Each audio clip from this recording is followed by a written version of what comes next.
আকাশবাণী কলকাতা স্থানীয় সংবাদ পড়ছি সুদীপ বসু। প্রথমে বিশেষ বিশেষ খবর। কাশ্মীরের পেহেলগাঁওতে সন্ত্রাসবাদী হামলায় নিহত এ রাজ্যের ৩ পর্যটকের দেহ আজ ফিরিয়ে আনা হচ্ছে। মুখ্যমন্ত্রী এই ঘটনায় গভীর শোক প্রকাশ করে অপরাধীদের কঠোর শাস্তির দাবি জানিয়েছেন।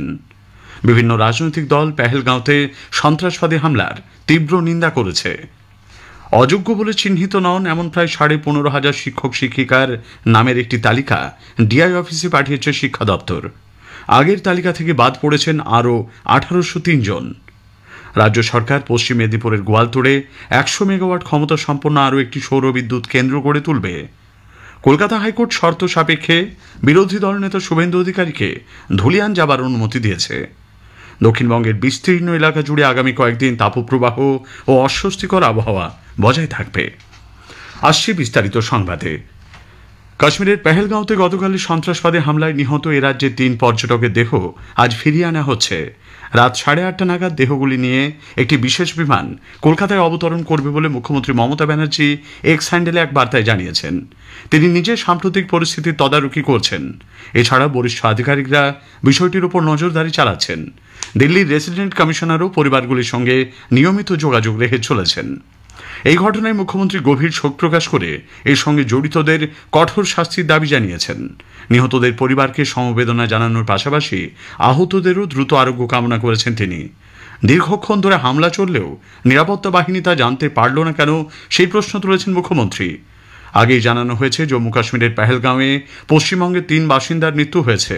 এরা হলেন কলকাতার বৈষ্ণবঘাটা রোডের বিতান অধিকারী, বেহালা শখের বাজারের সমীর গুহ এবং পুরুলিয়া ঝালদার বাসিন্দা মনীষ রঞ্জন মিশ্র। বিজেপি কাশ্মীরে জঙ্গি হানায় এ রাজ্যের পর্যটকদের মৃত্যুতে গভীর শোক প্রকাশ করেছে। দলের রাজ্য সভাপতি কেন্দ্রীয় প্রতিমন্ত্রী সুকান্ত মজুমদার আজ এই ঘটনায় নিহত ঝালদার বাসিন্দা মনীষ রঞ্জন মিশ্রের বাড়ি গিয়ে শোকার্ত পরিবারের সঙ্গে সাক্ষাৎ করেন। তাদের পাশে থাকার বার্তা দিয়েছেন তিনি। সুকান্তবাবু সাংবাদিকদের বলেন, এই ঘটনায় কড়া ব্যবস্থা নেওয়া হবে। স্ট্রং অ্যাকশন হবে। মানুষ ধর্মের নামে মানুষ খুন করা বন্ধ করবে।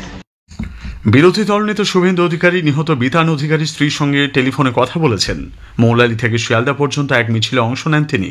ছিলেন বিজেপির শীর্ষ রাজ্য নেতৃত্ব। রাজ্যের পুর নগর উন্নয়ন মন্ত্রী তথা কলকাতা পুরসভার মেয়র ফিরহাদ হাকিম আজ নিহত বিতান অধিকারী ও সমীর গুহর বাড়িতে গিয়ে শোক সন্তপ্ত পরিবারগুলির সঙ্গে কথা বলেন। রাজ্য সরকারের তরফে তাদের পাশে থাকার বার্তা দিয়েছেন মন্ত্রী।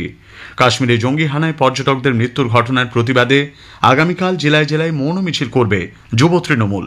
পাশাপাশি আজ সন্ধ্যায় দক্ষিণ কলকাতার গড়ফা থেকে পালবাজার পর্যন্ত মোমবাতি মিছিল করছেন যুব তৃণমূল নেত্রী সাংসদ সায়নী ঘোষ। প্রদেশ কংগ্রেস ঘটনার প্রতিবাদে আজ রাজ্য জুড়ে মোমবাতি মিছিল করছে। প্রদেশ কংগ্রেসের এক প্রতিনিধি দল আজ শখের বাজারে নিহত সমীর গুহর বাড়িতে যান। ছিলেন রাজ্য সভাপতি শুভঙ্কর সরকার, সম্পাদক আশুতোষ চ্যাটার্জি প্রমুখ।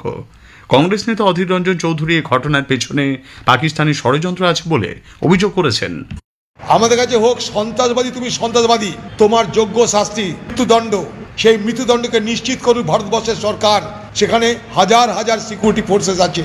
যারা মেরেছে তারা পরিকল্পিতভাবে এই হিন্দু মুসলমানের বিভাজনের জন্যই মেরেছে। তারা পাকিস্তানের মদতদাতা সমস্ত জঙ্গি গোষ্ঠী, তাদেরকে মদত করে।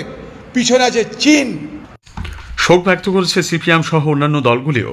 দলের কেন্দ্রীয় কমিটির সদস্য সুজন চক্রবর্তী বৈষ্ণবঘাটা পাটুলিতে বিতান অধিকারীর বাড়ি যাচ্ছেন বলে খবর। জম্মু কাশ্মীরের পেহেলগামে জঙ্গি হামলার ঘটনার তীব্র নিন্দা করেছে সিপিআইএমের পলিট ব্যুরো। আজ এক বিবৃতিতে পলিট ব্যুরো নিহত ব্যক্তিদের পরিবারের প্রতি গভীর সমবেদনা জানিয়ে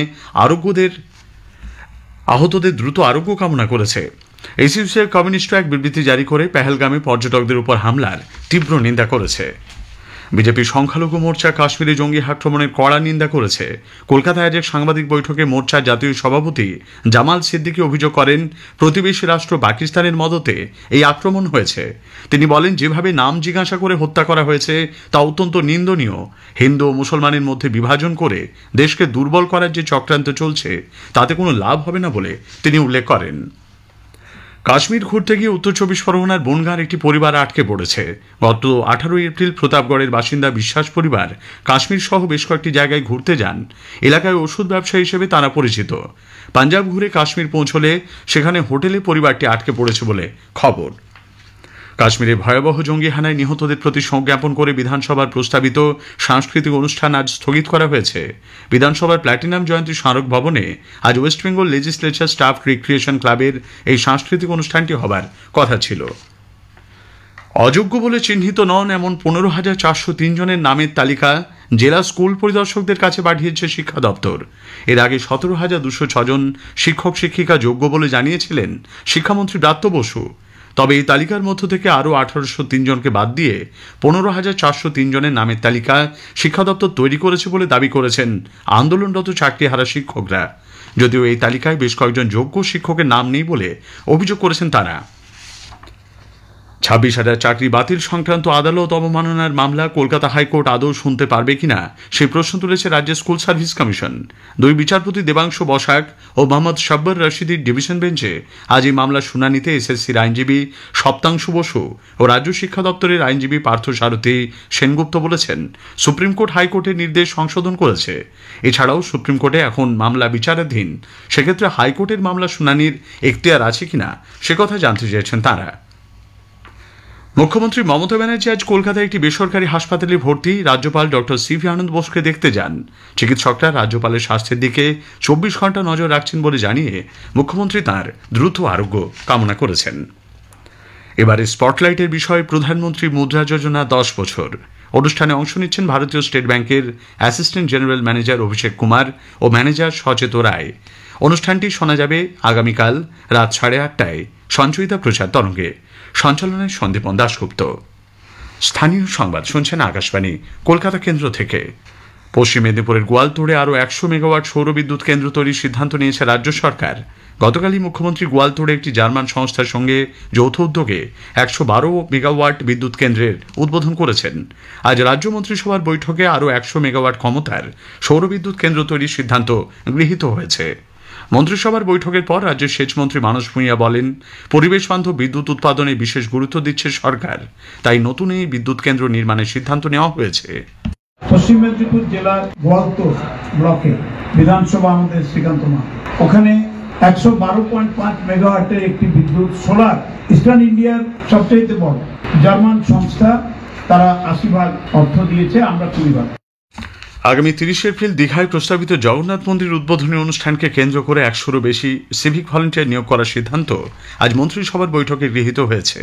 পেহেলগাঁওয়ে জঙ্গি হামলার ঘটনায় মন্ত্রিসভার বৈঠকে নিহত আহতদের প্রতি গভীর শোক প্রকাশ করা হয়। বন্ধ বা পরিত্যক্ত চা বাগান পরিচালনার জন্য মান্য কার্যবিধি এসওপি সংশোধনী সংক্রান্ত একটি প্রস্তাবও আজকের বৈঠকে গৃহীত হয়েছে। বিভিন্ন দপ্তর গত অর্থবর্ষে উন্নয়নমূলক প্রকল্পের জন্য বরাদ্দ কত টাকা খরচ করেছে রাজ্য সরকার তা নিয়ে স্ট্যাটাস রিপোর্ট চেয়েছে।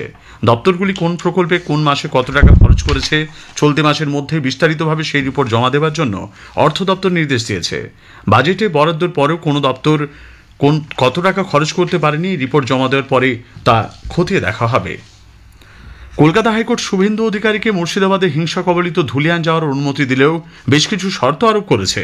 বিচারপতি সৌমেন সেন এবং বিচারপতি রাজা বসু চৌধুরীর ডিভিশন বেঞ্চ তাদের নির্দেশে বলেছেন, যেদিন শ্রী অধিকারী ধুলিয়ান যেতে চান তার 24 ঘন্টা আগে সে ব্যাপারে রাজ্য প্রশাসনকে জানাতে হবে।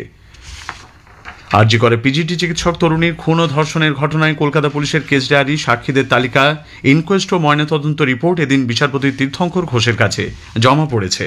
সিবিআইয়ের তরফে deputy solicitor general Rajdeep Majumdar এই রিপোর্ট পেশ করেন। উত্তর ও উত্তর পশ্চিম দিক থেকে আসা শুষ্ক বায়ুর প্রভাবে দক্ষিণবঙ্গের বিস্তীর্ণ এলাকা জুড়ে আগামী কয়েকদিন তাপপ্রবাহ ও অস্বস্তিকর আবহাওয়া বজায় থাকবে। আলিপুর আবহাওয়া দপ্তরের পূর্বাঞ্চলীয় প্রধান সোমনাথ দত্ত আকাশবাণীকে জানিয়েছেন, দক্ষিণবঙ্গের 23 এপ্রিল থেকে 26 এপ্রিল পর্যন্ত বিভিন্ন জেলাতে তাপপ্রবাহ উষ্ণ রাত্রি পেতে চলেছে, অর্থাৎ বীরভূম, পশ্চিম বর্ধমান, বাঁকুড়া, পুরুলিয়া, ঝাড়গ্রাম, পশ্চিম মেদিনীপুর এই জেলাগুলিতে তাপপ্রবাহের সম্ভাবনা আছে। উত্তরবঙ্গে কেবলমাত্র দার্জিলিং, জলপাইগুড়ি এবং কালিম্পংয়ে বিক্ষিপ্তভাবে 2-1 জায়গায় থান্ডারস্টর্ম উইথ লাইটনিং হওয়ার সম্ভাবনা আছে। শেষ করার আগে স্থানীয় সংবাদের বিশেষ কিছু অংশ আরও একবার। কাশ্মীরের পেহেলগাঁওতে সন্ত্রাসবাদী হামলায় নিহত এ রাজ্যে 3 পর্যটকের দেহ আজ ফিরিয়ে আনা হচ্ছে। অযোগ্য বলে চিহ্নিত নন এমন প্রায় 15,500 শিক্ষক শিক্ষিকার নামের তালিকা ডিআই অফিসে পাঠিয়েছে শিক্ষা দপ্তর। স্থানীয় সংবাদ শেষ হলো।